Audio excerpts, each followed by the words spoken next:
Hi everyone, thanks for joining me today. Hope everybody's enjoying their summer. I haven't been on in a while, so I thought I'd jump on just to cover July's numbers as well as give you some on-the-ground insight in the Toronto real estate market. Looking at July sales, we had 5,250 sales in July 2023. That's up 8% in comparison to July 2022.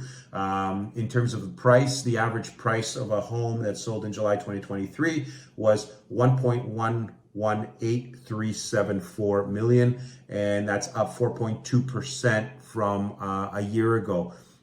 Inventory has also been up by 11.5% compared to last year. So overall, you'd think, just looking at that snapshot, market's healthy, everything's moving along. Well, not quite.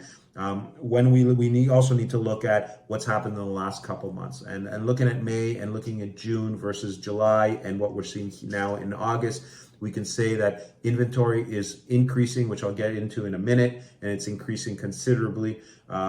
Prices are falling, and sales are also down in those months. This is 2 months in a row. July would be 2 months in a row that we've seen sales drop in the Toronto market. So unpacking inventory, we use a metric called months of inventory, MOI. And what does that mean? If we have 100 homes for sale on the market and we look at how many sold in the last month, let's pretend 50 sold in the last month. 50 divided into 100 gives us the number 2, meaning at this rate, the speed of the market, everything will sell out in 2 months with this kind of inventory. And what does that all mean? If we have 4, 5, 6 months worth of inventory, the market really starts to slow because we have a lot of more inventory. It sits, it takes a while, and prices tend to fall. If we have about 3 or 4 months of inventory, it's usually a flat market and prices don't increase too much, but they don't decrease too much either. If we have under 3 months worth of inventory, it's a quickly moving market and prices tend to rise. The thing to understand is because months of inventory has moved so quickly from 1.3 months for a freehold, in other words, a detached or a semi-detached, non-condos. We had 1.3 months in May, and now we have 2.7 months. So it's doubled in a couple of months. It sounds like my inventory is still low, and it is. It's a healthy low, but demand is low. And because of that, it feels like we have 4 or 5 months worth of inventory. And that's why it looks like prices are starting to stall and drop.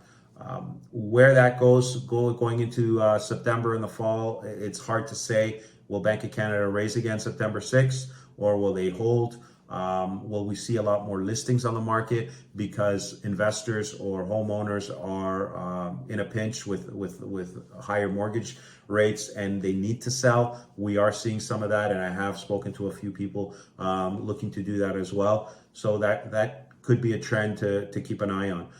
In terms of condos, we were at 1.7 months worth of inventory back in May. We are now at 3.4 months worth of inventory. So lots more opportunities for buyers in condos all around Toronto. Obviously, downtown condos are still somewhat competitive, but they're, for the first time in a long time, I'm seeing 1-bedroom, 600 square foot, $600,000 condos that were flying off the shelf are taking a couple weeks to sell, and they're not getting bidding wars. So there is some opportunities on the condos. Important to note too, assignment sales. These are condos that are coming to the market and are going to be ready, and they're going to be built very shortly. And the investor buyers that bought them are looking to assign them now, to flip them, so to speak. We're seeing a lot of those. There's no stats into tracking exactly how many assignment sales there are out there, but I can tell you there are quite a bit of assignment sales in the chatter and in my emails and through other agents that do share them. So that'll be interesting to see the completions that happen towards this end of this year and the beginning of 2024 and how that affects the inventory specific to the condo market. Hope you found this video helpful. If you have any questions, comments, feel free to send me a DM or a comment below. Thank you. Have a great rest of the summer, everybody.